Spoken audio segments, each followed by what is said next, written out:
We've got an SBC rematch in the cards for Game 2 of this Northwest District twin billing in Division 5. The show must go on for the Willard Flashes despite losing their brightest star, junior Reese Bedingfield, to a season-ending injury. Already one win down in the tourney, they take on the Huron Tigers, who are looking for revenge against their inter-conference rivals tonight. They see blood in the water. Can they pull the upset? You'll find out next, live and free on the OH Report.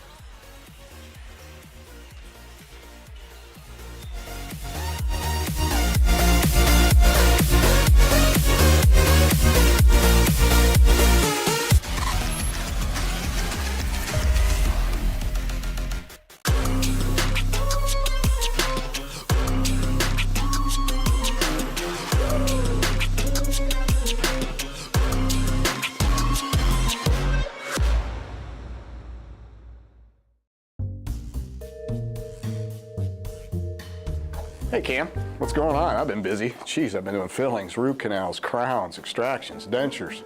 What have you been up to? Yeah, I've done all that, and I've done implants and Invisalign, and I'm waiting to do the girls' Botox and filler. So you just sit here and I'll take care of it all? Good luck with the women. Ebert Dental Group is a family-run general dentistry practice. We are able to provide most treatments without having long-distance referrals. We accept most insurances and are accepting new patients now.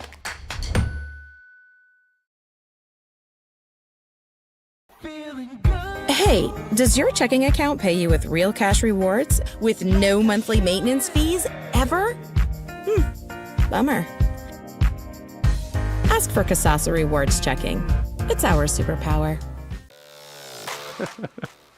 Hi, I'm Joe Baylog. Tune into the Joe Show every Wednesday night here on the OH Report.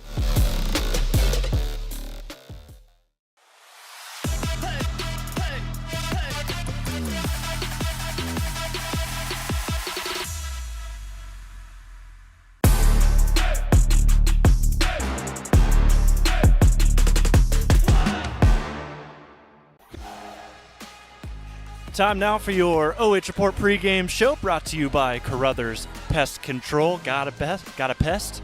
Call the best over at Carothers Pest Control. And Jonathon Langdon with you here, live and free on the OH Report. Brian Skowronski joined alongside me, and let's just talk about these two teams before we get started. The Willard Lady Flashes, ranked 12th in Division 5 according to Max Preps. They have had quite the roller coaster of a season. They started the year 10-0, then lost 5 of the next 6. Now have won 5 of their last 7. And you already mentioned the fact that they're not going to have Reese Bedingfield, so this is a team trying to figure out a new life here in the second season in the tournament, and a team that they've already knocked off a couple of times. Never easy to do it that third time, Jonathan. Let's go ahead and take a deeper look into the Huron Tigers. We're going to talk about the Huron Tigers here, and team trying to play upset. They're ranked 58th in Division 5, according to Max Preps. And they're 9-12 on the year, 4-6 in the SBC. They've taken on some solid opponents, notable wins for them. They beat Monroeville, they beat Port Clinton twice, and one of those times coming in the first round of the playoffs in the sectional final. Huron, they see blood in the water with Reese out. And certainly coming in with a lot of momentum, back-to-back wins for them, and upset over the number 3 seed. So you like where their head's at here going into this matchup against a Willard team that's going to be without one of the best stars in all of the SBC, and a big size advantage, I think, an opportunity opening up down low for them with no Bedingfield. We're going to spotlight our players in a moment, but we're going to hold tight for the national anthem.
Continuing our Carothers Pest Control pregame show, want to give you the starters for both teams. Cameron Weirs will start wearing number 2, the junior 5'11 guard. Leah Weiss will join her underneath. Sophomore 6-foot forward wears number 5. Caitlin Weaver wearing number 10.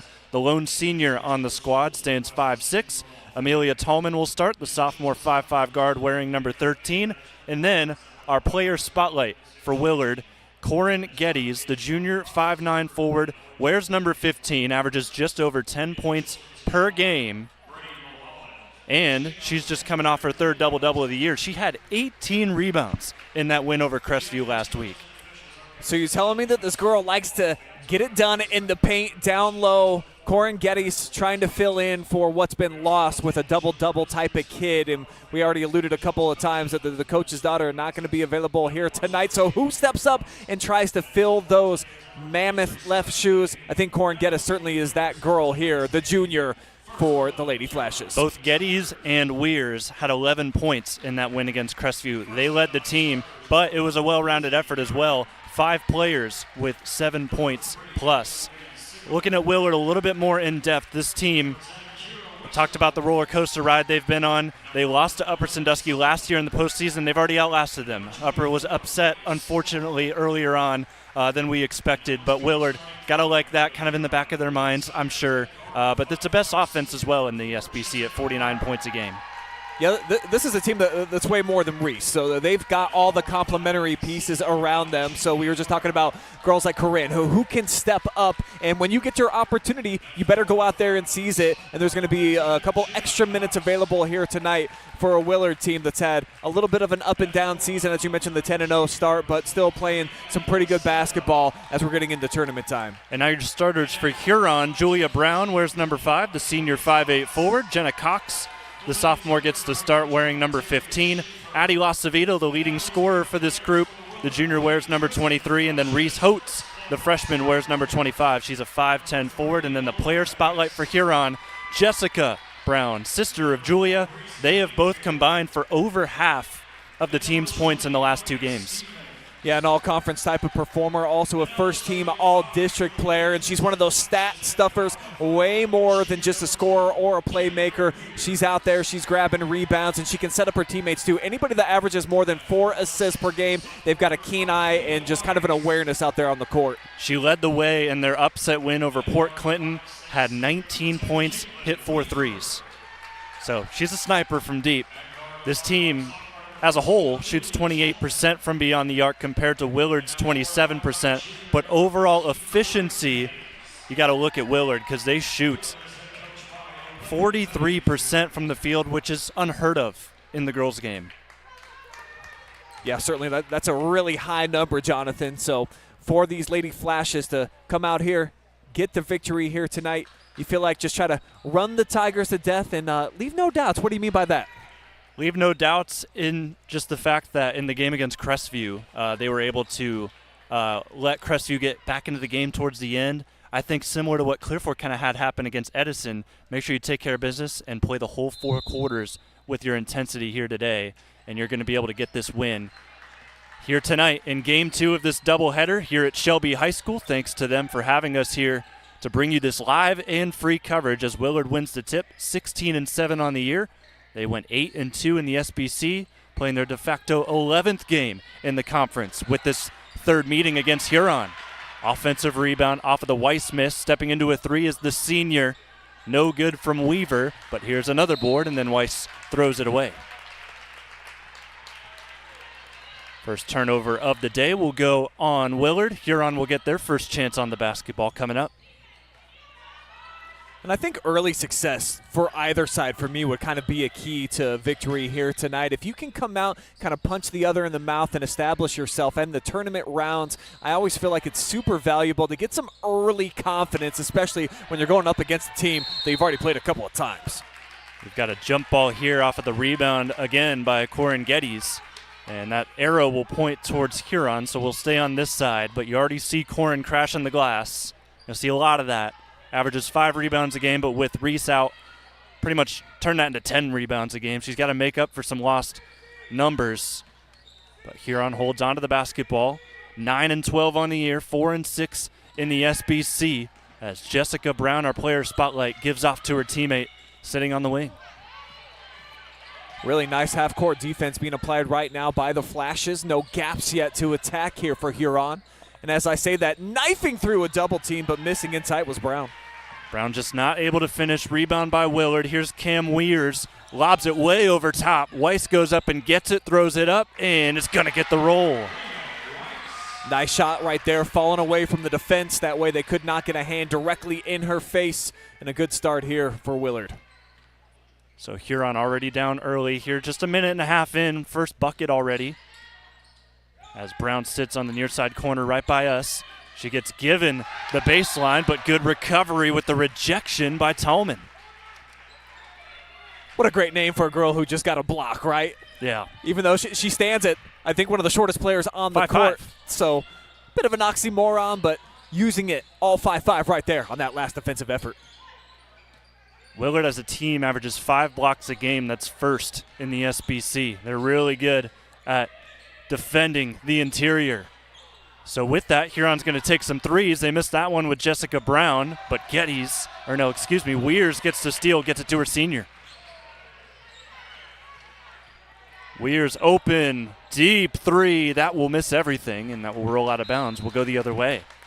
Logo 3 that time for a girl who shoots 35% from beyond the arc, but the fact that there was nobody within the picture around her might want to take in an extra step, as you saw maybe a tad bit out of the range. Yeah, she went for the logo 3 with the Whippet sign out there. Flash is still up 2-0. Down the floor, this is Addie LaCivita, team's leading scorer, gives to Jessica Brown, who takes it right down the rack. No good. Rebound by Getty as she gets it to Weaver. Weaver crosses the court. Jessica Brown, tight defense as she crosses the timeline. Now she'll trap the corner with Weiss, keeps it from being a jump ball. Somehow finds her teammate cross court, however the shot missed by Tallman. LaCivita down the floor. Euro step move, had it stripped. And Willard fans, student section, thought that should have been their basketball. Shout out to the Willard students. They got a pretty good crowd here today.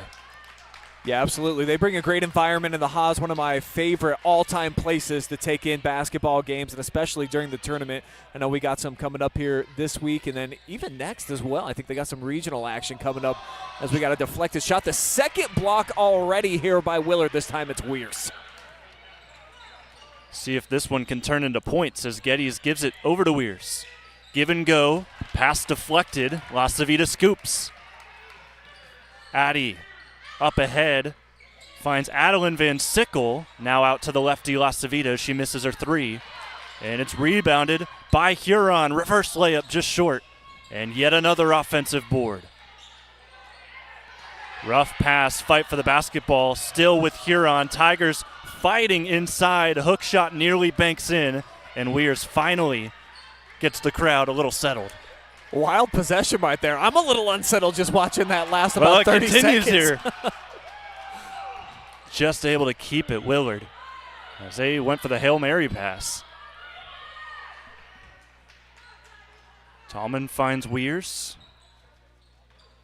Slow movement after all of that chaos just a few seconds ago, and they find an open Weirs underneath. She'll draw a foul, and we've got 2 free throws on the way. Yeah, smart offense, being patient, and anytime you can dump it down there in the lane from point-blank range always benefits the offense, and see if Cam Weirs is able to cash it in. First shot through, 69% free throw shooter. Nearly halfway done with this first quarter. It's Flashes 3, Tigers, nada.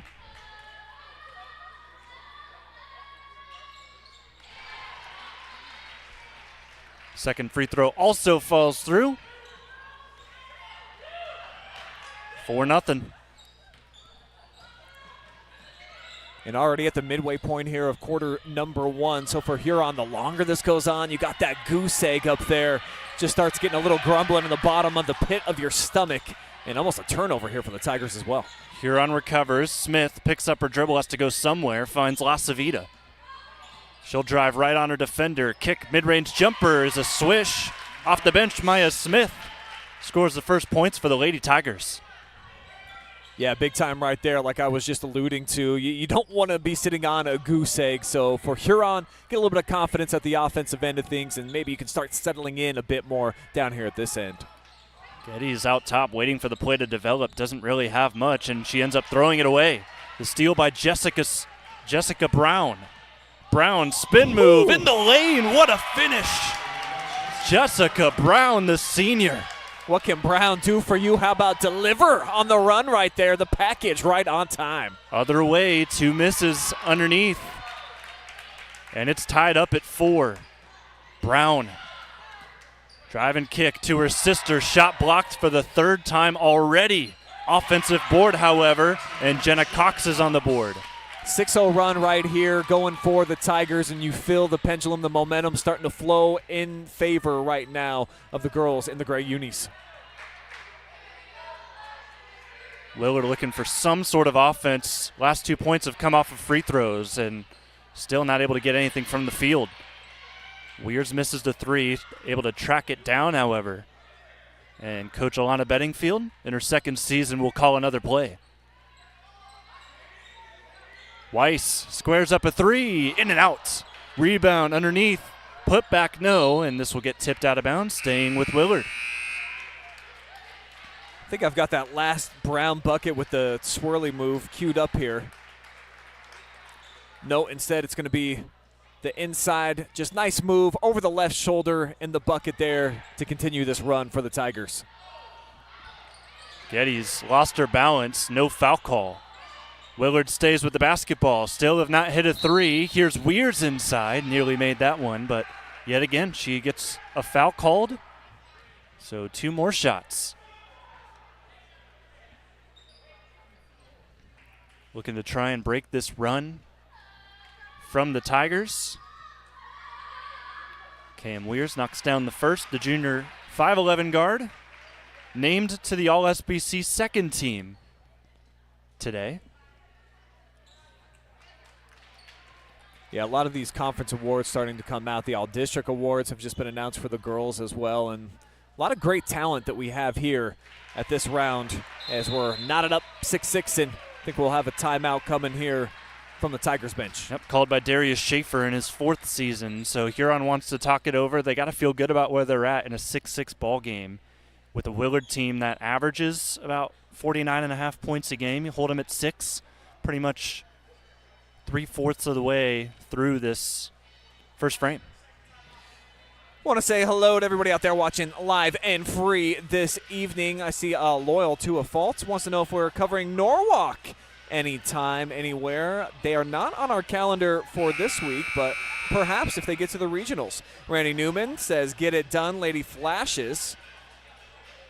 Doing a decent job so far. I think so. Got it knotted up. And Amanda Markham cheering on Willard as well. Of course, still a tight game, but with Huron calling the timeout, got to wonder what they saw or what Coach saw that he wanted to talk about with Willard just now tying it up. Brown defended by Tallman. Gets it across the timeline. Good defense here in the perimeter. Yeah, I love how she just bodies up. She allows the offensive weapon to come into her. That's an excellent job of moving those feet. Zip pass. Newly checked in Elena Sullivan. She'll back down Geddes. Throw up a prayer. No good. Weiss rebound. Outlet quickly to Weaver. What a pass down the floor. Layup left short. Offensive board. Geddes. Flashes back in the lead. And I think Willard, they're a special team when they get out and run. Anytime they can get the activity and the pace moving a little bit quicker, Jonathan, I feel like it does favor them. Sullivan sits here on the right wing. Backdoor cut, nicely done. Inside, may have been blocked from behind. How about the interior defense here in this game from Willard? Reese Holtz was the one not able to knock down the shot. We're under a minute left in the first. Weirs looks inside, goes to Weiss, drop step move, keeps the pivot, rises, and is fouled. We got 2 shots on the way. It's going to be free throws 5 and 6 already for Willard. Just absolutely got smothered there on the inside I think a triple team comes, batted down to the floor, but it all pays off if it ends up with a chance to put some points on the board. Misses the first. Weiss, a 47% free throw shooter. Had 9 points, 4 rebounds, 2 blocks in that sectional win last week over Crestview. I hate to bring up the Crestview game too much when our statistician is just standing here to our left. Well, she did mention that she's been enjoying the freedom here with no basketball for the last week, so there are pros and cons to every part of life, Jonathon. Shout out Georgia McFarland. Went out with a bang, though. Shout out. Someone who might be up for Coach B's Baller this week as well. Potentially. Make sure to tune into the Joe Show tonight. 9 o'clock still? We're doing tomorrow. We're going to give away some extra special awards and wanted to make some super cool graphics for it. Off the back iron, here's Huron the other way, trying to respond. Cannot get that. Still a Flashes 8-6 lead as Weiss runs down this basketball, gets it to a guard. I like that shot, though, from Jessica Brown, stepping into it in transition. Clean look. Just got to get that clean living and knock it down next time. 5 seconds left. Ball not moving too much, and this is going to get thrown away. Ooh. Yeah, Weiss. I think bit of a panic pass there, kind of in between. Do I shoot this thing? The clock's running down. I'll just try to force it inside, and for Willard, kind of cost him a chance to get some points on the board. As we got one in the books, Jonathon. Yeah, Huron didn't try to take a shot there with just 0.8 to go. That will do it with the first quarter. Willard, we knew it would be tough for them losing their star player. They're still able to hold on here in this first quarter, 8-6. We'll have the second coming up live and free on the OH Report.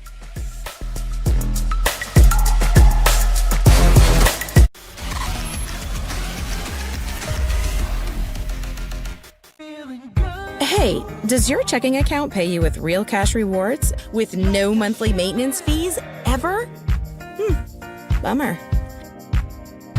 Ask for Kasasa Rewards Checking. It's our superpower.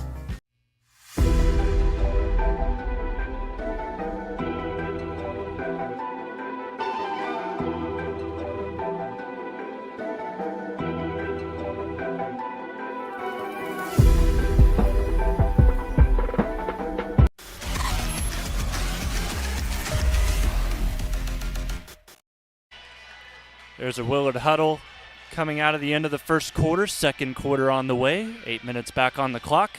Jonathon Langdon, Brian Skowronski with you live and free on the OH Report.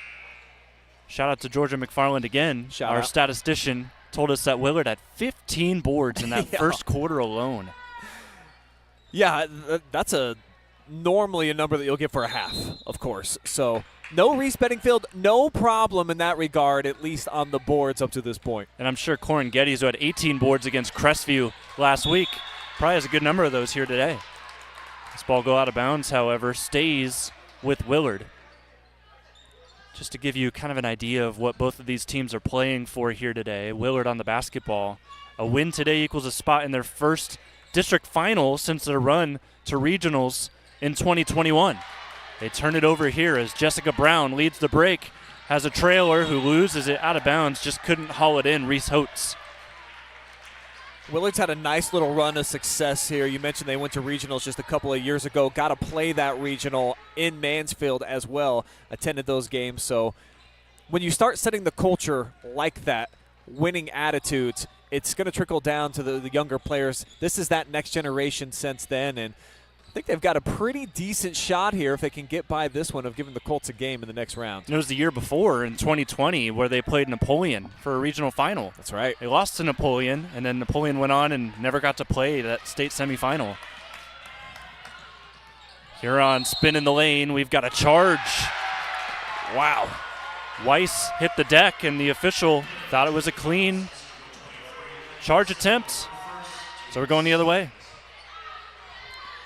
And I always side with the referees. We get the benefit of a replay, and oftentimes I'll see something in real time, I'll question it, and then I watch it.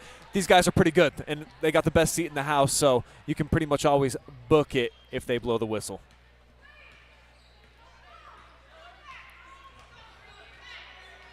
Down the floor, Willard will set their offense up again, leading 8-6. Here's a three. That falls for Caitlin Weaver. It's the first triple to go for either team.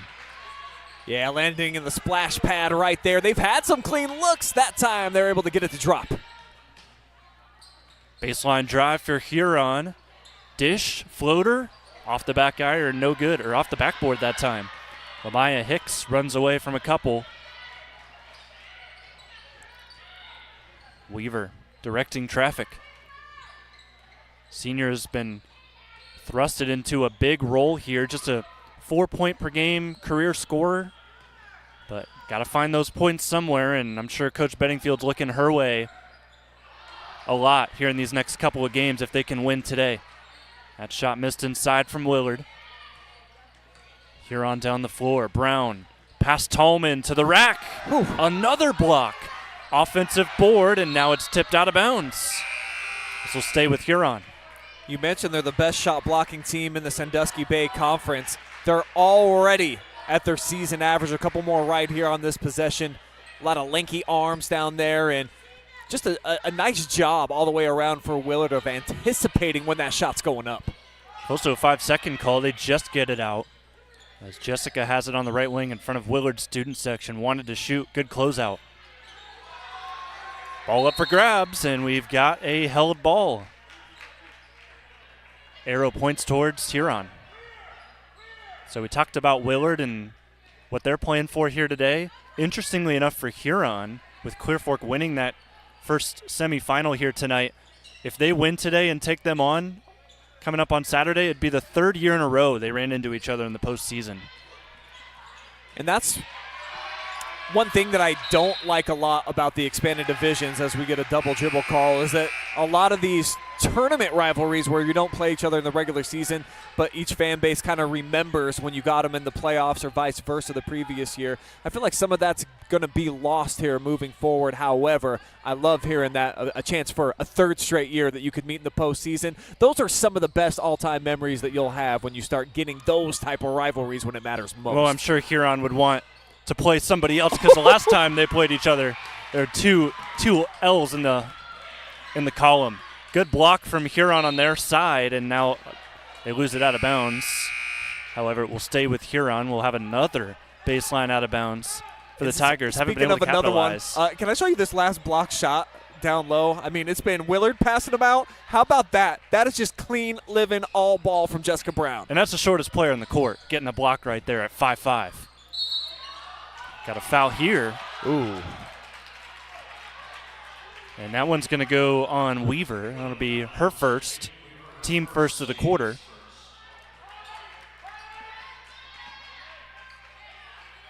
So sideline out this time. A little change up for Huron. They have not scored yet here in the second quarter. Down 11-6. Yeah, it certainly feels like if they can grind it out and make it a low-scoring game, they're going to have a shot. But if this starts becoming a bit of an offensive fest as they miss one in tight there, could be lights out and curtains on their season. Tell you what, they've had some point-blank looks that they have missed here in the last couple of minutes. However, Willard hasn't been able to add too much to get it out of reach.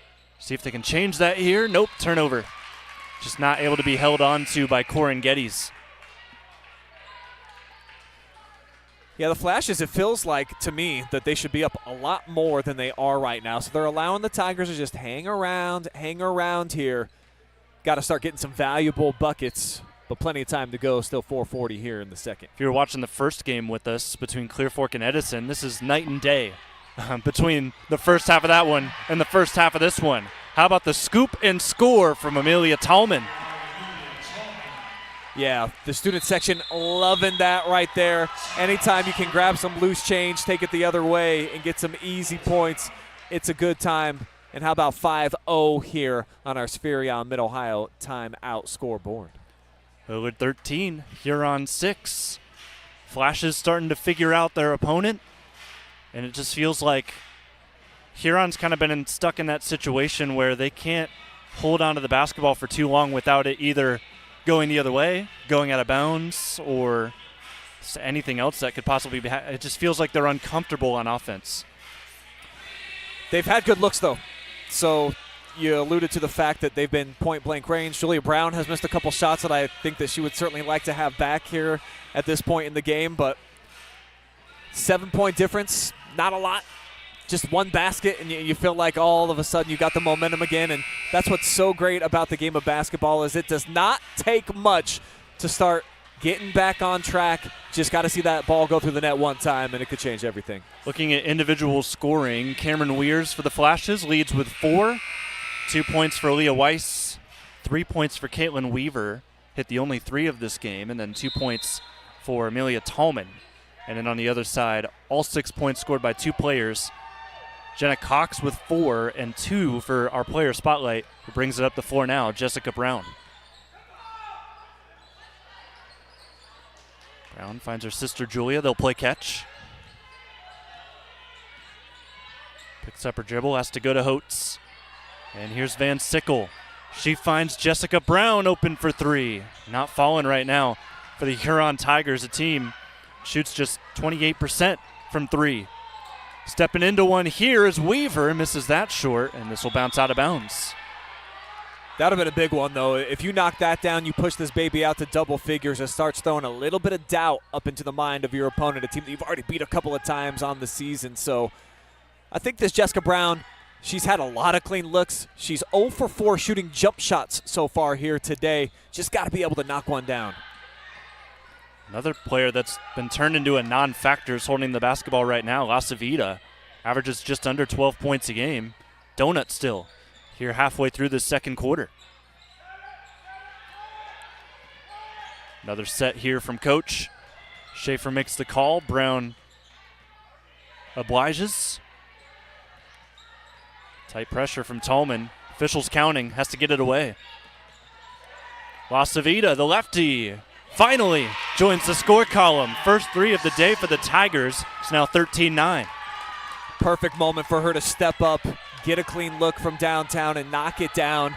And all of a sudden, like I was saying, Jonathan, it felt like 10 seconds ago, like, oh, things just aren't going well. All of a sudden, they're back in it, but bet it back at the other end. Cameron Weirs up to 7 points herself. Yeah, she's a fun player to watch. Super versatile and not afraid to shoot it from anywhere in the gym. We've discovered that. 16-9. Lasavita back on the basketball, defended by Tallman. She'll attack, Euro step, blocked by Weiss. Pretty much a brick wall right there as Willard runs with the basketball now. Unofficially 7th block already for the Flashes here in this game, over their season average that leads the entire league. Nearly more blocks than points for Huron. Now we got a travel on Weirs there that will send us back with Huron. Speaking of Weirs, how about this last jumper, wet from outside, hand in her face, and it didn't matter. She's got exceptional range and just a short memory. You can tell that she's got the green light all the time, and she's looking for that light to be green. Shout out Sutton Bank for that angle yet again. Under 2 minutes now in the first half. Just noticed Clear Fork sitting right beneath us, scouting out their next future opponent as Willard forces another Huron turnover. One of the stories when I was searching up this game as we got a foul on Cox, one of the stories for me was the fact that Willard, they average about 15 turnovers a game, which isn't horrible, but they don't force too many turnovers. They don't get too many steals. That hasn't been the case today. Yeah, they've been super effective getting into the passing lane in those quote-unquote 50-50 balls. It feels like a few more have belonged to them so far, so shading that number heavily in their favor. And by the end of the night, Joe Baylock always talks about the special plays and getting after it and getting extra possessions. As they give, though, one away here, I think, the referee's going to make that call. Yeah, so Willard averages 6.5 steals a game. That's last in the SBC. For a team as successful as them, you wouldn't expect that sort of stat, as we've got Tallman coming back into the game, and Maya Stevens, who is in for just a couple moments, goes back to the bench. Now all 7 of Bedingfield's available players have registered minutes. That's another thing that we don't talk about enough, is how Willard has been so successful this year with when Bedingfield was available. Only 8 players. Here's Julia Brown, can't make that 3, and it's hauled in by the senior, Weaver. Pushes it up ahead to Tallman. And when Jonathon says 8 players, he's talking about program-wide. No JV for Willard, obviously no freshman team. It's been all varsity, just the grade 8. And Coach Bedingfield going to burn a timeout here, presented by Spherion Mid-Ohio. But a nice run of late for the Flashes, holding Huron to just 3 points right now in the frame. Yeah, and I can't imagine. Me and Lynn Passett were on the call for the game against Crestview, and we talked to Cam Weirs before we talked to her as our MVP. We asked, how do you guys practice your presses? Because that's what they were doing against Crestview, forcing some turnovers. And they said, honestly, we don't have anybody that comes in. I would think that maybe like a freshman, like the freshman boys squad would come in and help them out a little bit. But no, they said that they just do it themselves, and they're able to make do. I don't know how you can practice some of the things they do with just 8 players. Well, Coach Bedingfield, she's on their wall of fame out there, former All-Ohioan, and she's got this thing figured out and cooking right now in terms of just belief within the program. That's why they're the number 2 seed despite having those limitations in the practice gym. Coach Alana Bedingfield, the 4th highest scorer in program history. And I'm sure Reese is getting close to her if she hasn't already passed her. Oh, no, Reese got some work to do. Yeah. Oh, yeah. 45 seconds left here in half number 1. Willard holding tight to a 16-9 lead over the Huron Lady Tigers, looking to turn it into a full-on sweep of their conference opponents, 3-0. Tallman trying to direct her teammates. Not much movement going on off the ball.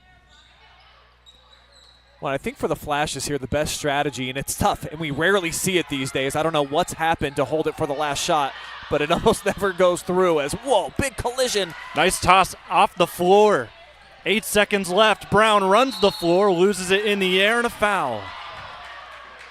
Free throws for Huron. Some of the first shots from the stripe coming for them. With 6.1 to go. Saw this similar story in the Clear Fork game at the end of the first half, where there was a foul drawn. It gives now 6.1 seconds for Willard to go down the floor and potentially get the last points, as the Tigers finally break 10 points. And kind of back to my point there, when you're already, they did have a 7-point lead. The Tigers aren't really coming out and pressuring. I'm just holding at midcourt until about 6-7 seconds and then going. So even though it only cost them 1 point, a chance here for the Tigers on the jump ball to get possession back to start the next half. So Sure, they'll take that here. yeah, the changing things a little bit here. And now Willard's got 4.7 seconds left to get down the floor. Weirs catches it. We'll throw it up at half court. That will go way over, and in fact, we'll still have some time left. Got some change still on the clock. 0.6. Probably not much you can do here, Huron. We know Cam's got range, but you still have 3 seconds to get a little closer. And she even threw it way over. So Weir's going to want to think that one over in the locker room. But the Flashes up 16-10. Low scoring affair here compared to our game to start us off in this doubleheader. 16-10. Flashes with the lead. We'll come back with some numbers on the OH Report with your halftime show brought to you by Carothers Pest Control.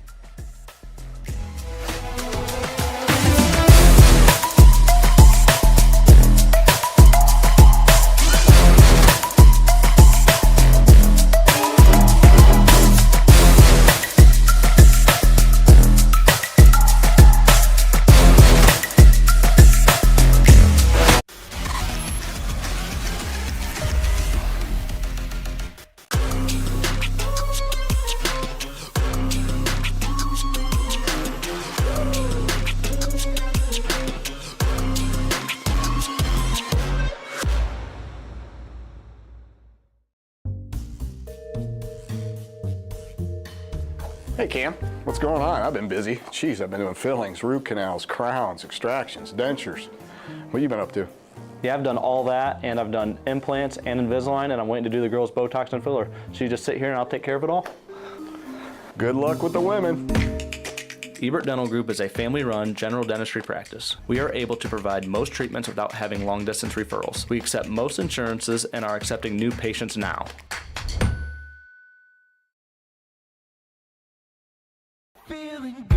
Hey, does your checking account pay you with real cash rewards with no monthly maintenance fees ever? Bummer. Ask for Kasasa Rewards Checking. It's our superpower. Hi, I'm Joe Baylog. Tune into the Joe Show every Wednesday night here on the OH Report.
What's up, everybody? Brian Skowronski back with you. You enjoying the competition? Do you like not paying a dime for it? Well, support our generous sponsors who support your coverage of local high school sports, including Ebert Dental Group, general dentistry for all ages. They are now offering injections and fillers, though, ladies and gentlemen. So if you're trying to look your best, make sure that you give them a call. Sutton Bank, where you can earn the cash reward of your choice for doing simple activities with Kasasa. Spherion Mid-Ohio, proud to support your local athletes. They know the foundation that makes great employees are woven into the teamwork, focus, drive, and perseverance given in each practice and game. Let's get to work. And Carothers Pest Control. If you've got a pest, call the best at 419-342-6841. They are also hiring a new tech right now, guys. So if you're looking to get a 401k and work some nice hours in a cool environment with some nice people, give Jack Hooks a call at that phone number. Hit him up with an email if you are interested. And that's it. That's it for our sponsors here. We'll be back. Give us about 30 seconds. We'll have your halftime report coming up live and free.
Time for your halftime show as we come back to Shelby High School, brought to you by Carothers Pest Control. We've got some numbers to share with you, but first, the important numbers. Flashes up 16, Tigers with 10, and I think Willard got a little uneasy towards the beginning of the game because at one point it was 6-4. Huron had the lead early, but since then the Flashes have really looked flashy, I guess I could say, and they've built out this 6-point lead. Still a game, but you got to love where the Flashes are at, considering the players they've lost and also the fact that the Tigers, they're out here hungry.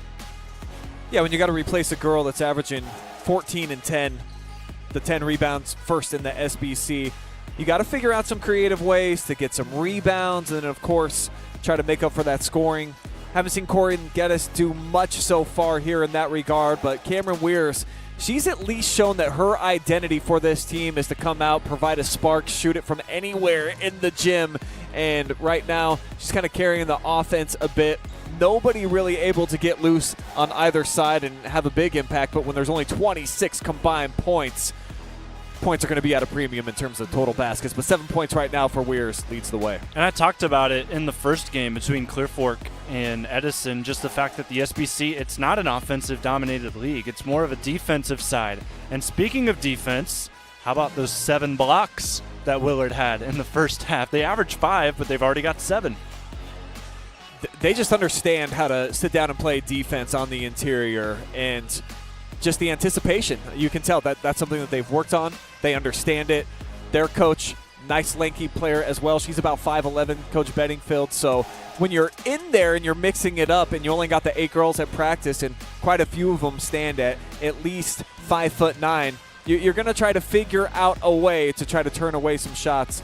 And that's exactly what the Flashes were able to do all season long, and specifically in that first half. There's your halftime numbers. 3-point-wise, we saw Willard knock down 2, Huron with 1, but overall just cold shooting, not just from 3 for Willard and then also Huron, but I think Huron more specifically just in general from point-blank range. They've had a couple of good looks that just they haven't been able to knock down.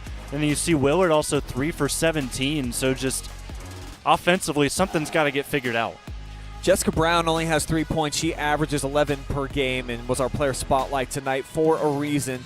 That's a girl that I really feel can help this team recharge their batteries. If she can get something going, like that guy right there. Look at how many snacks this kid has. Hopefully she got a couple of orange slices, whatever she needs, that special sauce, that juice to get her going here in this second half. And as Brown goes, both of them, both Jessica and Julia, the 2 seniors, this could be it for them. So I'd like to see those 2 ladies come out here and really be inspired and play like they've got nothing to lose, even though it could be everything to lose by the end of the night. Willard's ready to go. They're out of their huddle already with 30 seconds left on the clock. Huron still closing some things out with head coach Darius Schaefer in his 4th year. Getting close to 50 career wins, unless they go on a crazy run here and turn into Cinderella. Probably won't get that this season, but next year that'll be a good milestone for Coach Schaefer. And Huron is going to start with the basketball, and they've got a pretty unique formation here. Starting the second half, they had 4 people lined up right on the 10-foot volleyball line, and now they take it. 8 minutes on the clock. Huron got to hold on to the basketball here, not get too many turnovers. They had 7 in the first half. Good crossover move. Inside goes Julia Brown. Dishes to her teammate who cannot make the jumper. Holtz yet again off the back iron. See what Willard has drawn up in the locker rooms. Weiss not really contested at the 3-point line. She's only shot 3 triples all year. She actually took one of them earlier in the game. Did a little double screen trying to open things up for Caitlin Weaver. She didn't come off, though, with a whole lot of anticipation as Weirs goes backdoor and hits him. Yeah, it just felt like there was some stagnancy on the offensive side until Weirs just decided to cut for the basket. She's been the hot hand. Feed her, and she does good things. She's now got 9 points, half of the team's points for Willard. So it's now 18-10 as Brown drives, draws some contact. She'll get some more free throws. Hopefully a chance for her to try and establish her shooting at the charity stripe. Just nice, strong take right there. Tallman was with her stride for stride, but just initiating it, making sure that she had enough pressure there that the referee had to blow the whistle, and it lands her on the free throw line. Missed the first one. So unfortunate for Brown. 64% shot at the line. She'll split the pair as that one rattles in. Tigers have their first score here in the second half. Some light, full court pressure coming from the Tigers, and Willard tried to throw over the top. Cannot get that one through to Geddes, and here's another turnover, this time for Willard. Yeah, by our numbers, that's their first giveaway tonight. So the Flashes have done an excellent job of just maintaining their possessions when they've had them in hand. So for Huron, maybe they're finding a little bit of something right there. You know, a little half-hearted pressure, as you mentioned there, in the full court. Get them sped up a little bit, and they throw it away. Speaking of sped up, Brown hit that hard off the window. Tolman nearly had it poked into Geddes, immediately doubled, faces up to the basket. Picked up her dribble, couldn't go anywhere. Here's Tolman again. 2 minutes gone here in the third quarter. Low scoring game. The trend continues. Geddes up top. Weirs finds herself open again. Missed that one. Second opportunity, also short. And a foul on the rebound. Now, if you're wondering, lowest scorer for either of these teams in a game this season, Willard 26 and Huron 22. Both of those games, can you guess who they played, Brian? I'm going to guess Bellevue. Same team for both. There's your hint. Each other? Margaretta. Oh, that makes a lot more sense. Yeah, those polar bears do like to slim it down, right, in terms of the possessions. La Savita fading away, fell down, and we've got more free throws. That's going to be the third. Is that right? The third team foul here on Willard in this third quarter. No, it is the team third. They were slow to put it up on the board. And a lot of Bedingfield, she's having a conversation right now with the referee. She threw her arms up immediately, did not like that call. And if you're a Tigers fan, it's exactly the medication that you might need, the prescription to try to get back into this game. If you can get to the free throw line, no time coming off the clock, and inch your way back in it, making them, of course, certainly helps. Oh, man, La Savita slammed into Weiss, who hit the deck.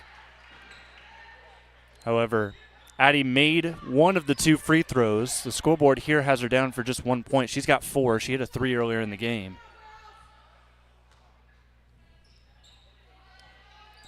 So Huron not able to convert at the line as much as they would have wanted to. It's now an 18-12 ball game. Willard holds on to the 6-point lead. Tolman nearly traveled, gets it cross court now. Weaver back to Tolman, steps into a 3. Can't get that, off to the right. Rebound, Geddes finishes.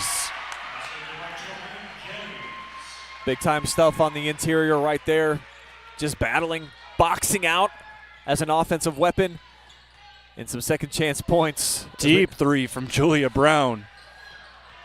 Can't get that. Still just 1 3 has gone down in this game for Huron. Tolman holds the basketball way outside.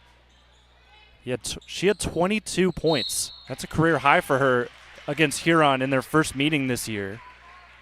Willard will hold on to the basketball here, sideline out. And 2 subs will come in for Huron. So Adeline Van Sickle, the freshman, along with her freshman teammate Maya Smith, they both rejoin the contest. And on the catch here off the inbound, Tallman went over and back. Yeah, it looked like she did have the right foot still in the front court before she went into the back court with that second foot. And the she knew it right away. There. Yeah. Off a screen, Brown dishes inside, ball bobbled, and now it's scooped up by Willard. Yeah, I'm not sure that Maya Smith had to do that. I think it was deflected, but they get it right back here with Weiss off the turnover.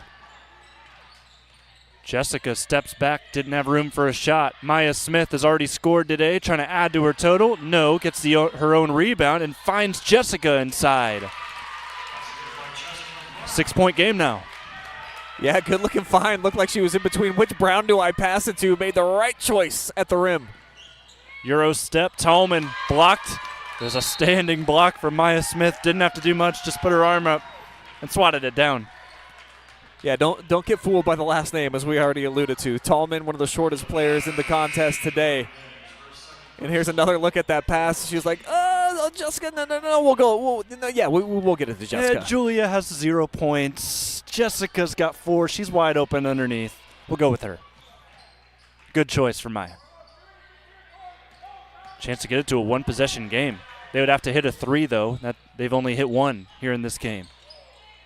Van Sickle gives to La Civita. Backing down her defender. Throws it back out. Van Sickle off the window too hard. Huron's really settling for that three-point shot, something that has not been of benefit to them in this contest nor all season. Lamaya Hicks nearly drove in and scored. That went a little off. Too long.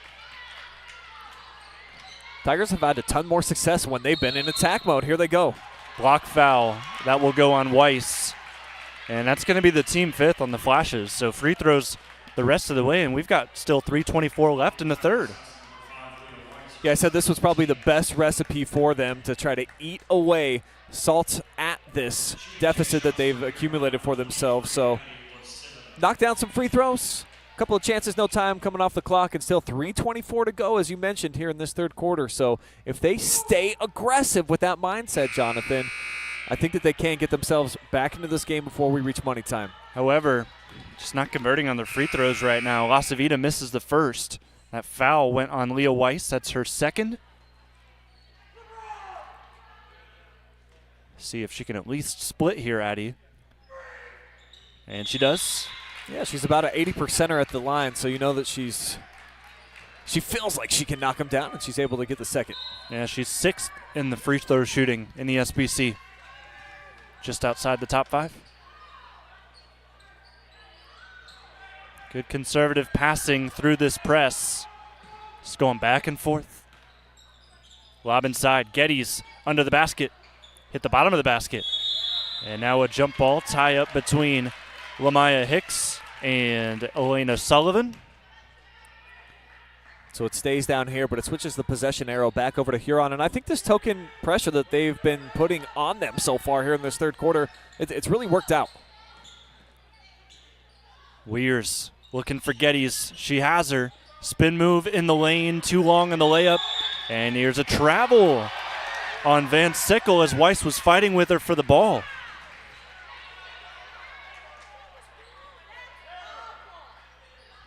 You can tell we're on the Huron side because I'm sure you heard a couple of heckles from the Tiger fans. And accordingly, after that big momentum shift, Weiss able to score. She's got 4 points, Flashes up 22-15. Yeah, what a little change of momentum right there where it looked like off the replay. I'm not so sure that Look it was at a Hicks travel. getting on the floor. We'll have a jump ball. But gotta love the hustle. Arrow points towards the Tigers. Show a replay of that last bucket. Off the lob in, just a catch and shoot. Good stuff here for the Flashes and for Leah Weiss. Nice little spark by Hicks since she's entered in the contest too. Yeah, she's been a defensive-minded player for this crew. She's going to pick up a foul. And the Huron fans frustrated with a couple of the calls as of late, with a good ovation for that one. That'll be the team 6th. So free throws for Jessica Brown. But as I was saying with Hicks, just been a defensive-minded player. And now she's been called on to score a little bit more on offense. Of course, with Bedingfield out, everyone's been asked to kind of up their offensive game, but specifically Hicks. He had 4 points against Crestview. Averages just about 2 a contest. As both free throws fall through for Huron, it's now 22-16. Tolman doubled in a pickle. Finds Weiss. Weirs, catch, shoot in front of her student section. It's the side of the backboard. Huron left some loose change, and it'll be a foul on Willard again. Officials pointing towards the baseline, but it should be it'll be some more free throws. Absolutely. Yeah, this is a defensive foul, so another chance for the Tigers, but they are leaving table scraps every time they're going to the free throw line. They've had several opportunities here in this third quarter to get pretty close to even. Got to be able to go 2 for 2 right here for the senior. This is Julia Brown. Makes the first. Julia, 73% free throw shooter. Just to go over some foul trouble for you. Flashes, 2 fouls each for Weiss. Also Tallman, Geddes, and Weaver. All 4 of them with 2 fouls. Second shot in for Julia. It's now 22-18, and then 2 fouls for the Tigers, each on Cox, and then also Las Avitas. They get a steal here and a double dribble. Yeah, that's unfortunate. She made a great defensive effort to sky up to the second zone, be able to pull that thing down, just could not keep her footing off of the contacts. But right now, Huron's got the momentum. You can tell that their full court pressure, it's been giving Willard some problems. And they're really rushing at the offensive end, but they're going to get bailed out here. Yeah, Weiss missed a bunny, but a good rebound in there by Tolman, and she's going to shoot. Has not been the ideal third quarter for Coach Bedingfield's crew. But Tolman's going to try and extend their lead. It's now 5 now after that made free throw. Tolman a 53% shot at the stripe. Yeah, she's a good-looking sophomore weapon for them. 5'5", averages 7 points per game, more than 2.5 assists as well. So she's been a good contributor for them, and you can tell she's a confident player when she's out there. Specifically, I think on defense is where she's got the best value. And it feels like she gets more and more confident against Huron as well, because some of her best performances of her career have come against the Lady Tigers. She makes both free throws there. She's got 4 points here tonight. And Hicks doing a nice job forcing some pressure right here. Does she got the tie-up? She does. Arrow to the Flashes. Under 2 minutes left. Willard has a chance to extend some more. So she cost them a little bit earlier, getting aggressive on the defensive end, some free throws. This time she gets possession back. Tallman another chance, and she's reached. Jessica Brown. That'll be her second. Team fourth, so no free throws yet, but they're coming. Sideline out. Tallman again, quick first step. Good tracking speed by Brown, but she's going to pick up yet another foul in just 15 seconds from her last one, and we've got free throws now. As I said, they were coming. Well, here they are. Yeah, third foul now on Brown, and both teams in the bonus the rest of the way.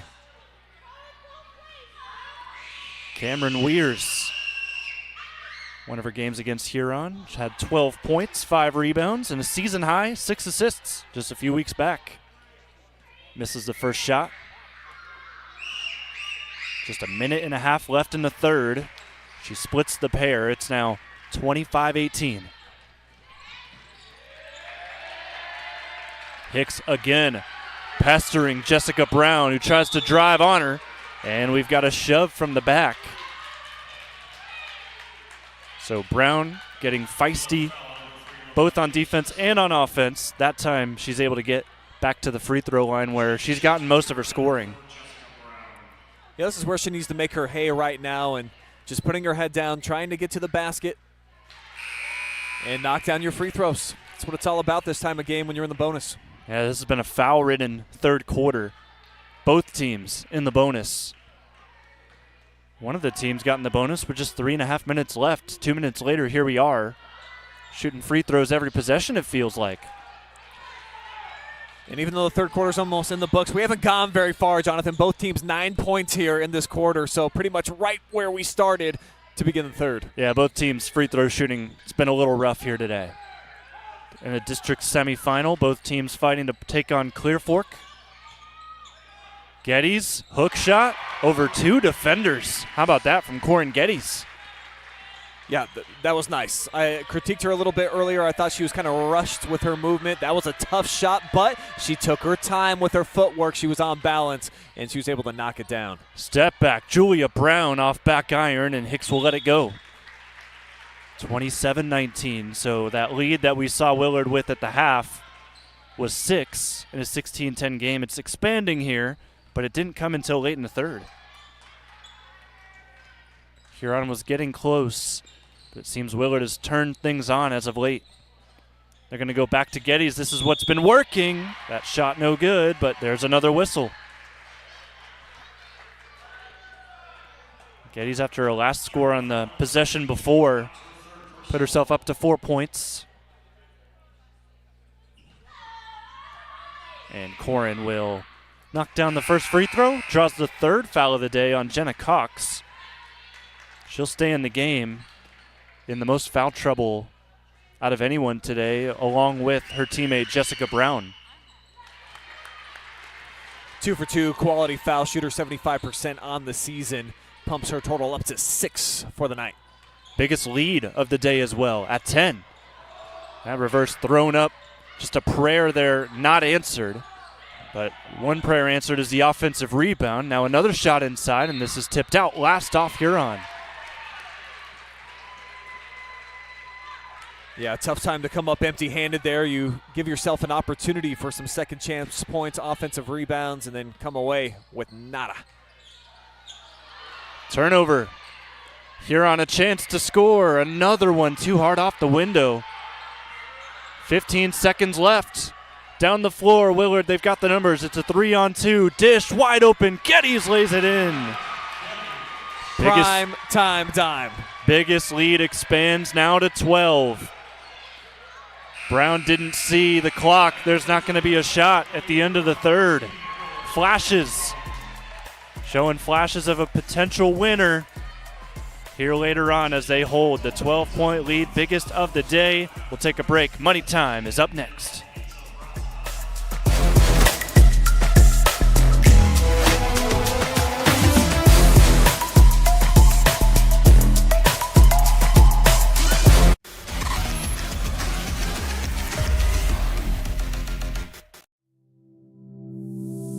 Hi, I'm Dr. Chris Ebert. This is my son, Dr. Cam Ebert. We are Ebert Dental Group in Willard, Ohio. Here at Ebert Dental Group, we offer a wide variety of services: restorative dentistry, dental implants, root canal therapy, Invisalign, teeth whitening, cosmetic dentistry, dentures and partial dentures, Botox, and much, much more. We're currently accepting new patients, and we would love to see you here at Ebert Dental Group.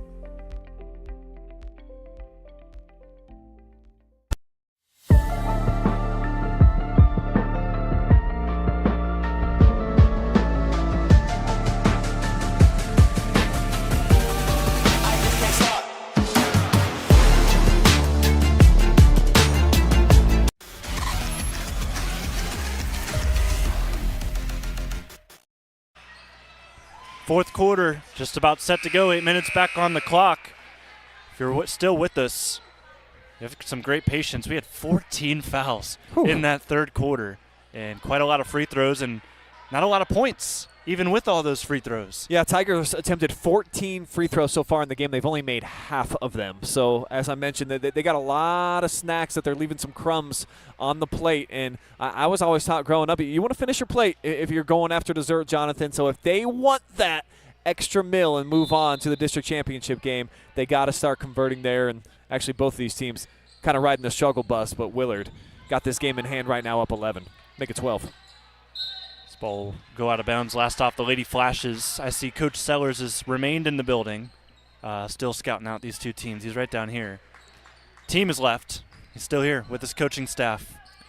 Well, that's what the great coaches do. They're not hanging out watching huddle film. They want to see these girls in person. What's your emotion? How do you react? Do you dive on the floor after loose balls? Do your teammates pick you up afterwards? There's so much that you can take away from watching the game in person, and that's why Sellers is in a position to try to be a district champion, getting these great scouting reports. Answer to all of those, yes. Yes. Yes, indeed. And it wins Willard another possession. 31-19, they have the lead. Reese trying to find Geddes underneath. Nice anticipation by La Savita. Yeah, love it. Picks up her dribble, cross-court pass. Brown steps into a three. Second triple of the day for Huron. They've been ice cold until that moment. But you can't stop shooting them. You relocate. The defense is a little bit off. Great shot, and the defense picking up here for the Tigers. It's amazing what a made basket can do for you at the other end. Quarterback pass, 2 of them in a row. Flashes hold on to the ball. Weir's trying to respond in front of the student section. Cameron Weir's up to 13. Bang, bang, bang. Again, she matches. That's the second time tonight when Huron has made a 3. At the other side, Cameron Weirs was like, guess what? I got one too. And guess what? Oh, I thought she was about to get 2 blocks right there. She couldn't quite get that one. Counted in the foul. As there's a nice finish from Jenna Cox, who is quietly leading this team in scoring with 6. 6 points the last 2 possessions. Here's the latest 3 right in front of the student section. No better feeling, I can attest, when you knock down a jumper and you got all your boys and your girlfriends right behind you hooping and hollering. It's a special feel. +1 converted for Jenna Cox. She has 7 to lead the way for the Huron Lady Tigers, trying to avoid a season sweep against Willard in their 3rd attempt. Here's a throwaway by Weirs. Down the floor we go, and a foul. Free throws on the way for Reese Hotz, the freshman. And when they've just put their head down, going into traffic and attacking the referees, they're rewarding them right now, the aggressor on both ends of the floor. So I love Reese just going to the basket and earn it here at the charity stripe with the clock sitting stagnant at 6:27. But again, another missed free throw. That's been the story of this game, because it's now, 7 of 15 from the line? Give them half of those, and we've got close to a 2-possession game, if not a 2-possession game. And they missed the second as well. 34-25. Back to a single-digit deficit. Hicks dishes to Weiss. Good ball movement here from Willard, taking some time off the clock as we see sort of a 2-3, maybe a 3-2 or a 1-2-2. Just a lot of on-ball pressure from Huron as we've got a foul.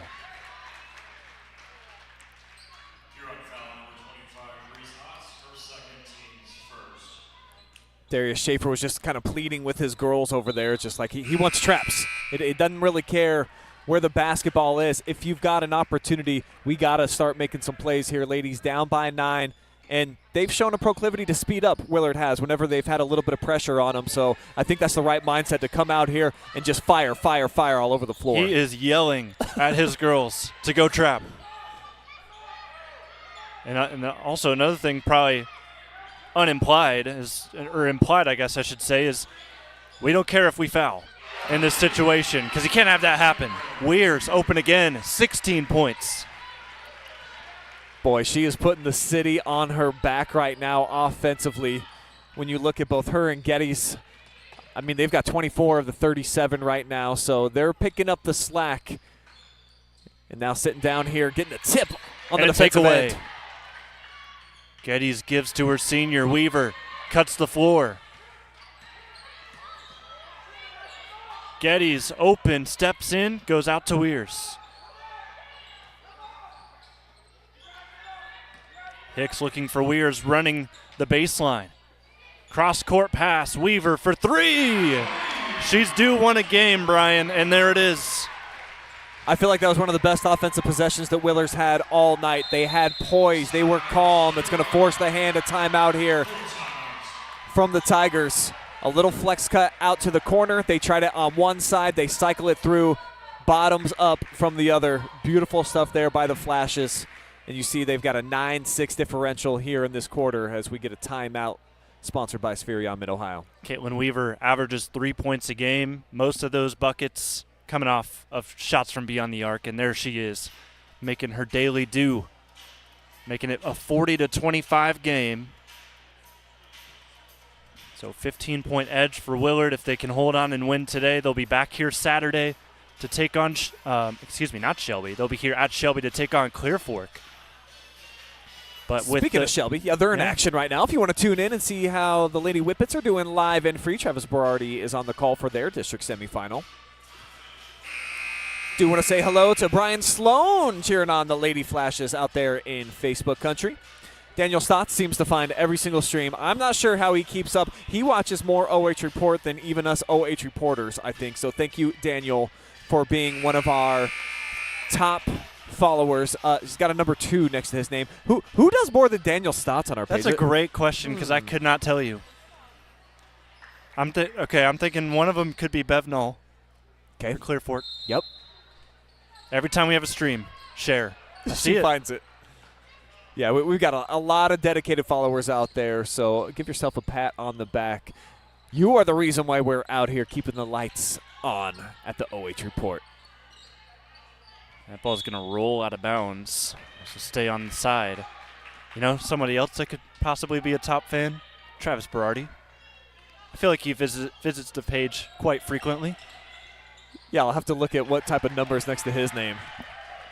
I think I'm at least like I'm visiting every day. I got to be in the top, like 50. I don't know I feel how like it works. anybody that does work for us that's not at least in the top 100, we've got to have some questions. Yeah, no doubt. I found out Andy Jardy last week wasn't even following us on the Instagram. That's a big bucket. How about that basket? Jenna Cox continues her solid night with 9. Chance to go into double figures, would be the first player for the Tigers to do so at the line.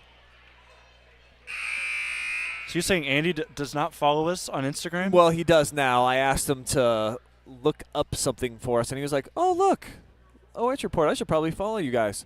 I was like, you guys? You mean we, Andy? And he was like, okay. I should follow me, technically, as of. Come on, dude.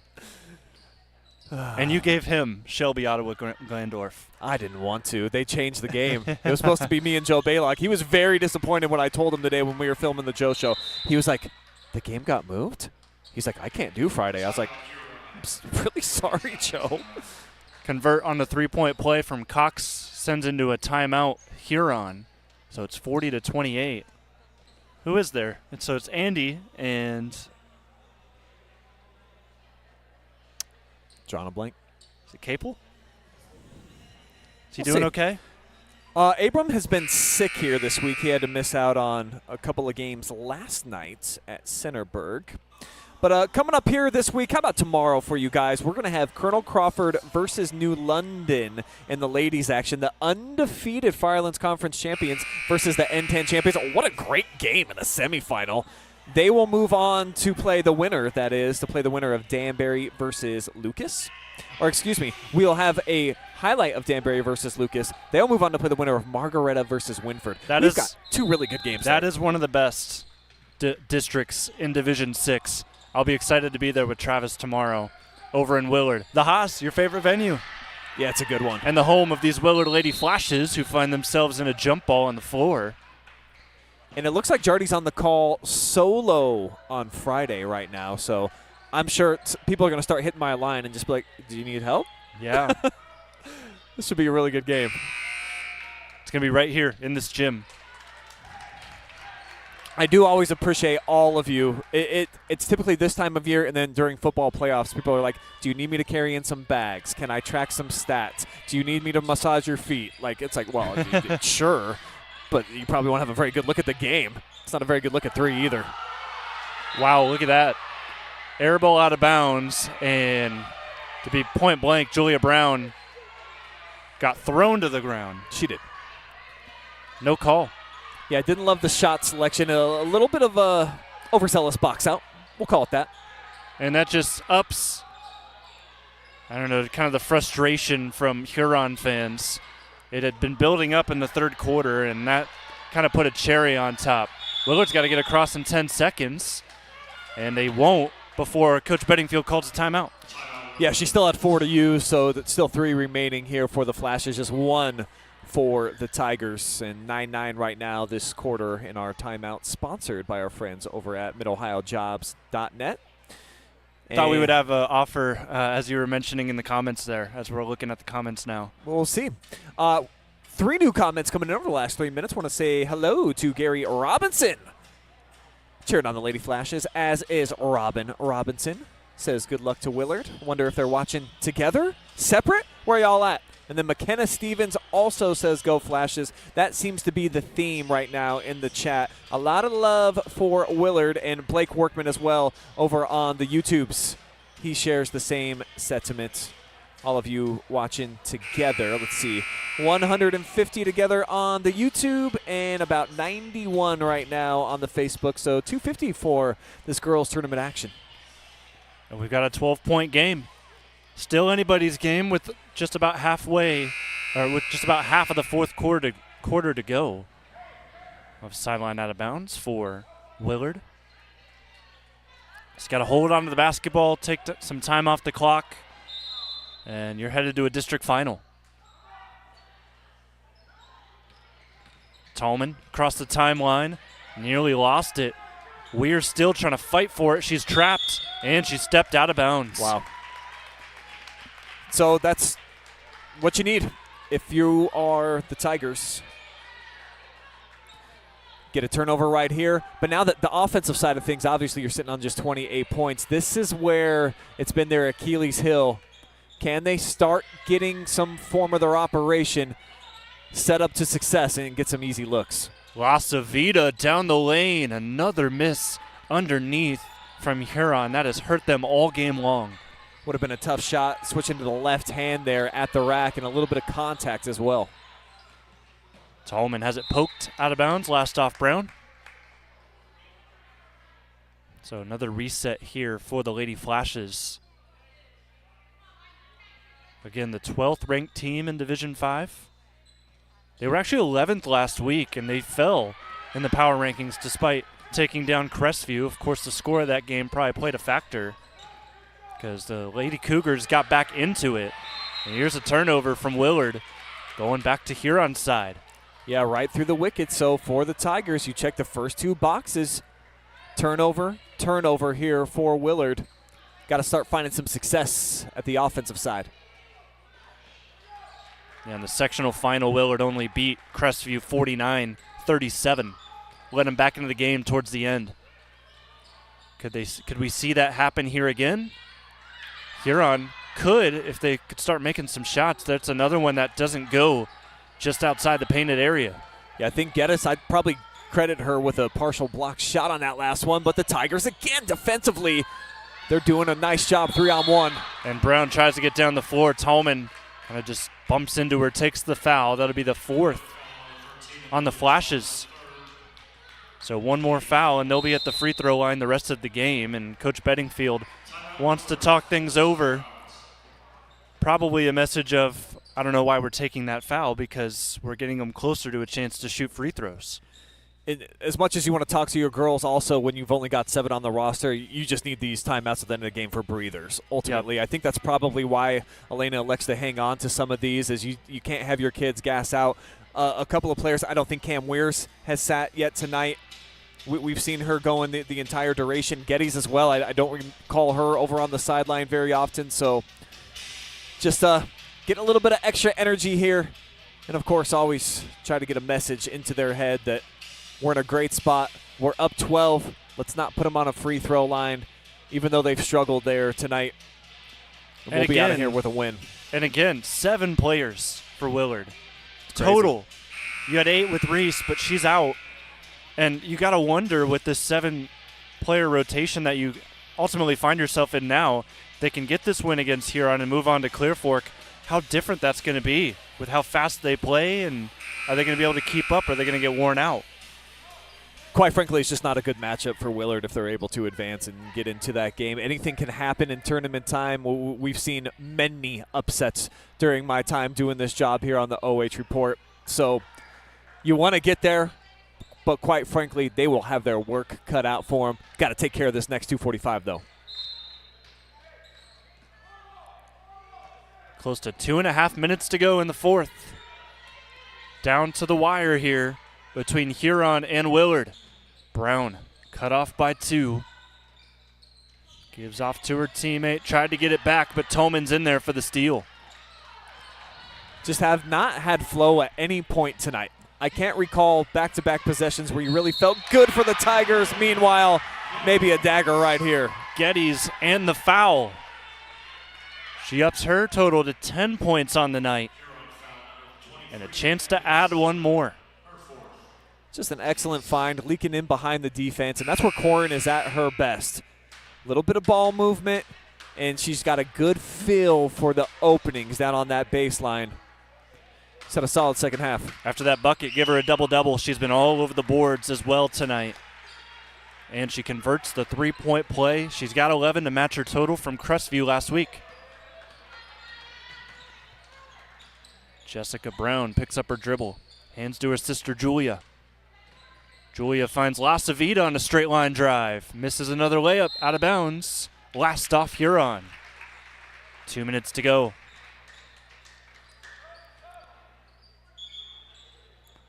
See another sub come in. The freshman will take out Julia Brown. So Adeline Van Sickle returns to the ball game.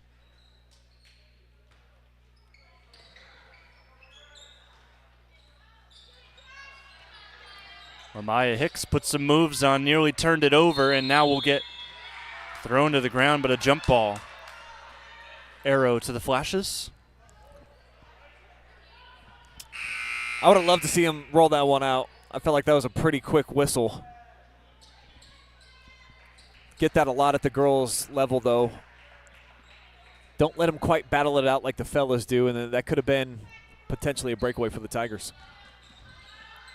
Instead, it's another opportunity to add to the lead if you're Willard and draw a foul, get to the line. And that's exactly what Geddes does here. She's been super aggressive. When she catches it on her spots, right down there on that block would be probably option A for her. Corin just decides, I'm going to work, and it's paid dividends so far here in the second half. And even with Reese Bedingfield on the floor before her injury, Corin was kind of still rising up to become one of the leading scorers on this team. Has scored 10 plus points now in the last 7 games. Comes up empty-handed on that trip, so the door slightly ajar for the Tigers. Does this count? It does. La Savita draws the blocking foul on Weiss. And they get something to go, trying to add to it at the line. Third foul on Leah Weiss.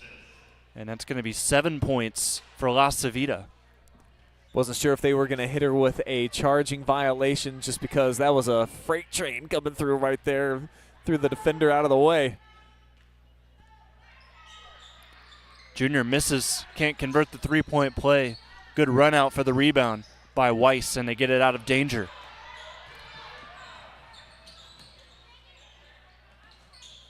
Stevens, freshman, getting some time, goes back to her senior. And we've got a foul, so we've got to have to play that foul game now.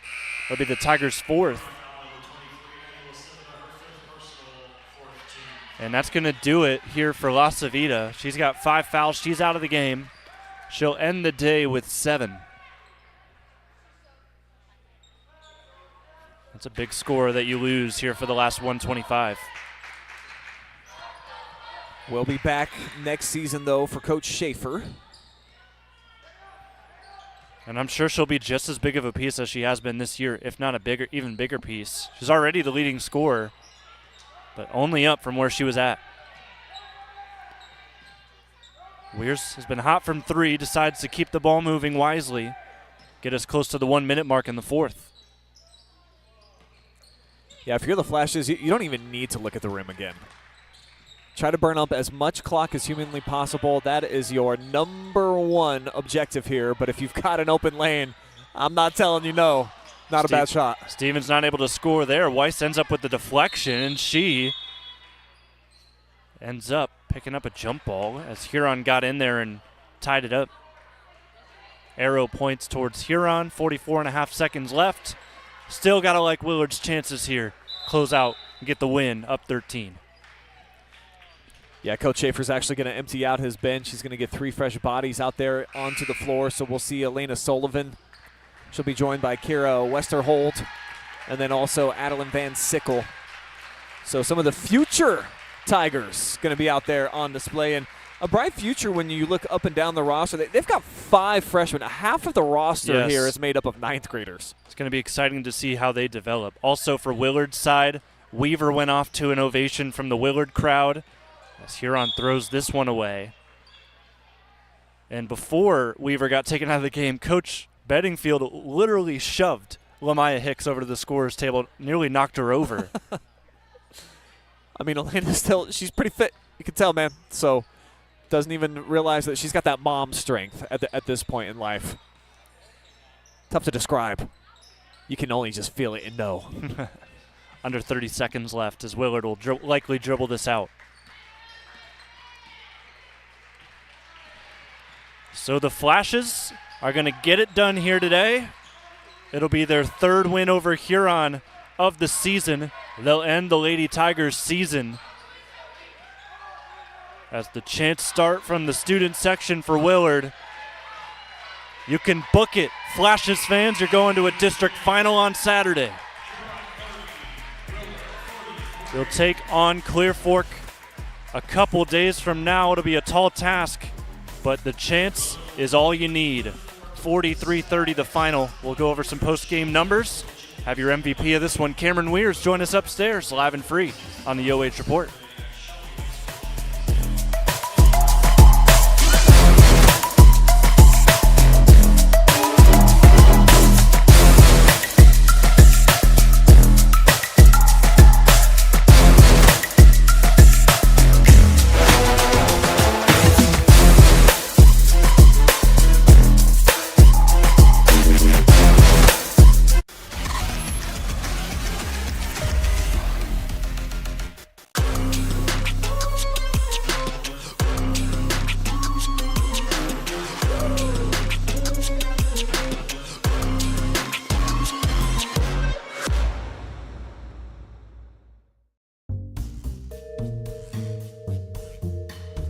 Hey Cam, what's going on? I've been busy. Jeez, I've been doing fillings, root canals, crowns, extractions, dentures. What have you been up to? Yeah, I've done all that, and I've done implants and Invisalign, and I'm waiting to do the girls' Botox and filler. So you just sit here and I'll take care of it all? Good luck with the women. Ebert Dental Group is a family-run general dentistry practice. We are able to provide most treatments without having long-distance referrals. We accept most insurances and are accepting new patients now.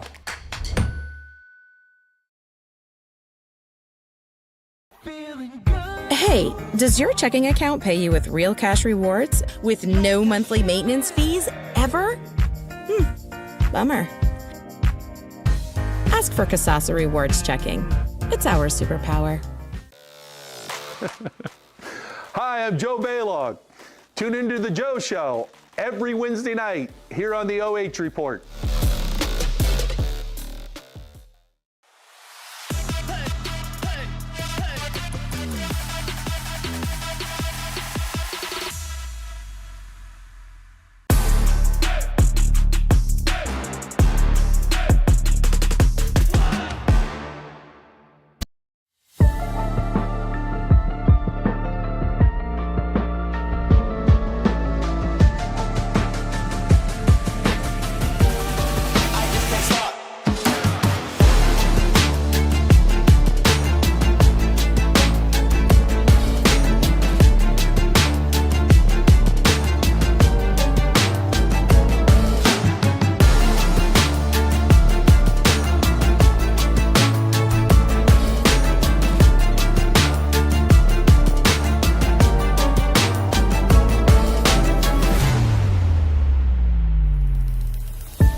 High school tournament basketball is here, and you can enjoy all the action live and free over the next month right here on the OH Report. Thanks to all of our amazing sponsors, including our MVP sponsor, ArcelorMittal. Smarter steels for people and planet. They are hiring right now with competitive wages and benefits.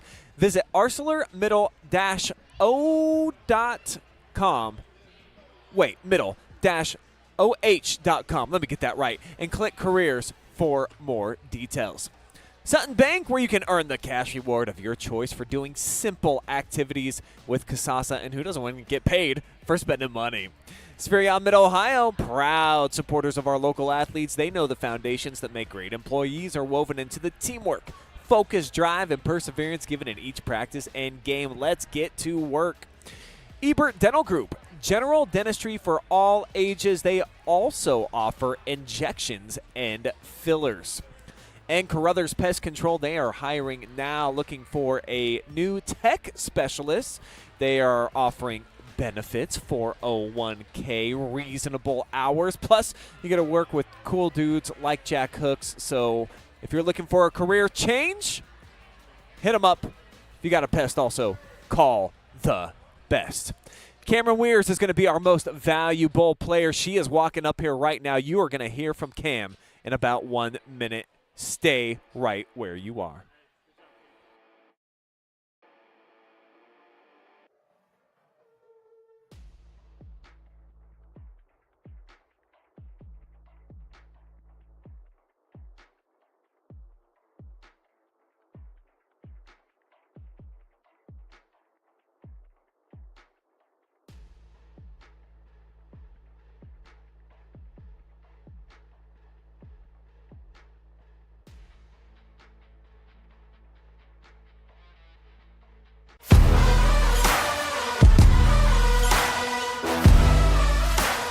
Time now for your ArcelorMittal Player of the Game, and we get to talk to Cam Weirs again. Congrats to you. Good win. 16 points for you. And in that second half, I think that's when the three-point shot started to turn on for not just you, but the rest of your team. What did you see out of Huron in the first half? What did you adjust and do to get done? They were being very scrappy, like they're very physical, and I thought we did a better job in the second half of kind of handling that physicality and being stronger with the ball. And they put the pressure on even more in the second half, and I think we adjusted well to that. And I think you guys did a better job today outside of Crestview last week, just making sure you hung on to that lead. It got a little bit interesting there in the third quarter with 14 combined fouls, but you were able to keep going forward. And what was the talk transitioning from last week to this week, and what you guys wanted to change in the second half? We just knew it was going to be very tough, and that, again, we just had to take care of the ball and play our game and not let the refs or anyone like that affect us and just play our game. Yeah, and then for you guys, you now move on to take on Clear Fork on Saturday. So it's going to be tough for you guys because I know they're a faster-paced team, and you guys down to 7 right now. What's going to be the shift now? We know that they're great shooters, so we just have to do a good job on closing out on them and just playing good defense. All right. I won't keep you here long. I want to have you celebrate for a little bit with your teammates. Go ahead and look in that camera. Give some shout-outs. I just want to shout out my teammates and my coaches again, and then I'm going to give a special shout-out to the Vipperman family. Awesome. Congrats, Kim. Thank you.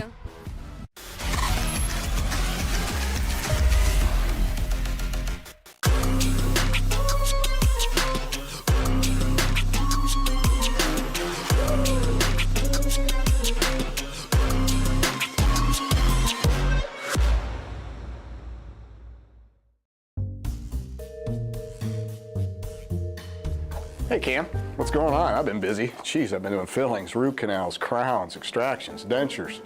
What you been up to? Yeah, I've done all that, and I've done implants and Invisalign, and I'm waiting to do the girls' Botox and filler. So you just sit here and I'll take care of it all. Good luck with the women. Ebert Dental Group is a family-run general dentistry practice. We are able to provide most treatments without having long-distance referrals. We accept most insurances and are accepting new patients now.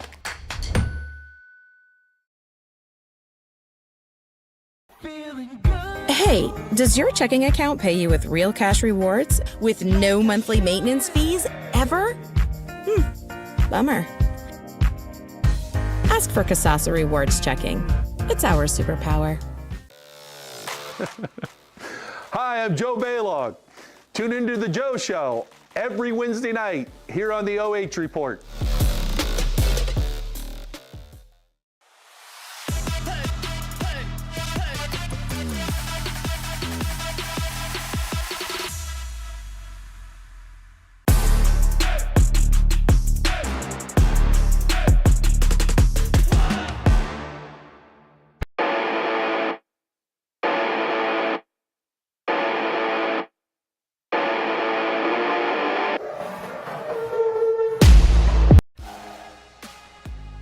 And we're back for your OH Report post-game show, brought to you by Carothers Pest Control. Got a pest? Call the best over at Carothers. Jonathon Langdon, Brian Skowronski, ready to wrap things up. 43-30, the final, as the Flashes are going to head to a district championship against the Clear Fork Lady Colts, one of the top teams in Division 5. It will be a tall task ahead of them considering the low numbers they have. But Willard, just happy for the opportunity, and you never know what can happen here in February. Yeah, tournament time, it's a special type of brand of basketball, and it's different. A lot of times it's a little bit slower pace, unless you're Clear Fork. Clearly that's just not anything that they're interested in whatsoever. So for Willard, moving on for a chance to compete on Saturday, they're going to have to try to figure out a way to play at a little bit different tempo and style than what the Colts are going to try to implement. But first things first, you got to get there, and job well done here, beating off a rival for the third time. Let's go ahead and show those numbers. If you're a fan of offense, maybe look away from the screen here for a second, because it was rough from both of these teams. And even the Crimson Flashes getting the win today. Field goal shooting, not the greatest. It got better in the second half, though, for Willard. That's the good news, is that they did shoot quite a bit better here over the last couple of frames. And when we misidentified their turnovers, we unfortunately we had them at 0 in the first half on our graphic, but they actually had 9. So finishing with 20 for the game. I thought that to me was the sore thumb watching them play, is that if you come out with pressure, and Clear Fork's going to the entire game, they rarely sit back in half-court man-to-man, you can really speed this team up, and they get a little bit panicky. So for the Flashes, you're going to need to find maybe a couple of chill pills, try to talk to Buddha before the game or something, some relaxation, some meditation at halftime, or whatever you need to do during the game. But for them, I felt like that was kind of their Achilles heel here tonight. But on the defensive side of things, you see Huron and just what a poor shooting performance they had. While a lot of that was self-implemented, at the same time, almost double-figure block shots for Willard. They've got great length and just understanding, I think, of when to gravitate over and play hard-nosed defense, and that's why the Tigers ended up finishing with the shooting percentage they did, just, 9 of 48. Certainly a clash of play styles is going to be coming up here on Saturday at Shelby. So Willard taking on Clear Fork. It's not a matchup that we see too often, but it feels like every time they do meet up, it's when it's serious towards the end of the postseason. So it's going to be no different here this weekend. Big weekend coming up. Also, big couple of days here for us on the OH Report, because we've got plenty more on the way. Of course, tomorrow we've got yet another doubleheader over at Willard, as Colonel Crawford will take on New London, and Margaretta will take on Winford. I've bragged all about it, about how excited I am for that district. Should be. It's going to be a fantastic couple of games, and I think we're going to see some closer scores than we did tonight.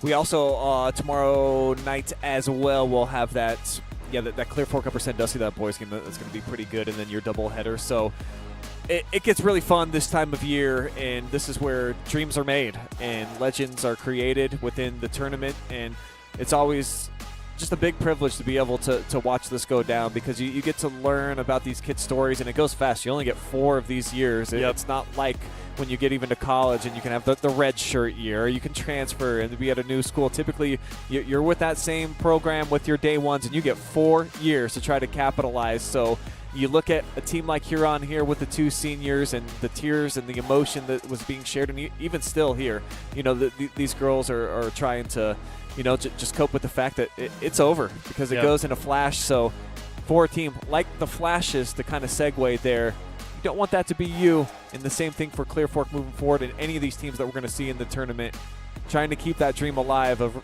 making a run for a state title. And it's more attainable now than it's ever been with the 7 divisions. And talk about red shirts, and I just think I'm about to go on a rant here. You might want to play the credits before I start going too crazy. I'll get them going. But just the fact that Ohio hasn't adapted the idea of letting middle schoolers play in varsity, and how I think I like that, because it limits it as well. You get 4 years of this, and make the most of it. Don't get any extra from if you're good enough in middle school to play. So that will do it. So it'll be exciting to see how some careers end this week. It'll be unfortunate to see careers end, but stories are going to be finished and chapters are going to be written. So it's going to be exciting to see all that play out here in these next couple of days. Yeah, don't mind these crew members. We'll thank the appropriate parties here. When you do these double headers, sometimes things don't work perfectly appropriately, but Travis Barty did all the jobs tonight, so I'll go ahead and applaud him for coming through. Thank you. He was tuned in, hearing us talk about him being the top fan. And he sponsored everything too. Thanks, Trav. Congratulations to Willard heading to the district final. Clear Fork as well in our first game of this doubleheader. Thanks to our real crew. Brian Skowronski on the call with me, Jonathon Langdon, Jory Hollenbeck on camera, Aaliyah Skowronski also getting in on the action, and Georgia McFarland doing our numbers all day. Big day. Doubleheader. Let's get home, shall we? Thanks to our sponsors as well, rounding out this coverage here tonight. A special thank you to Travis, of course.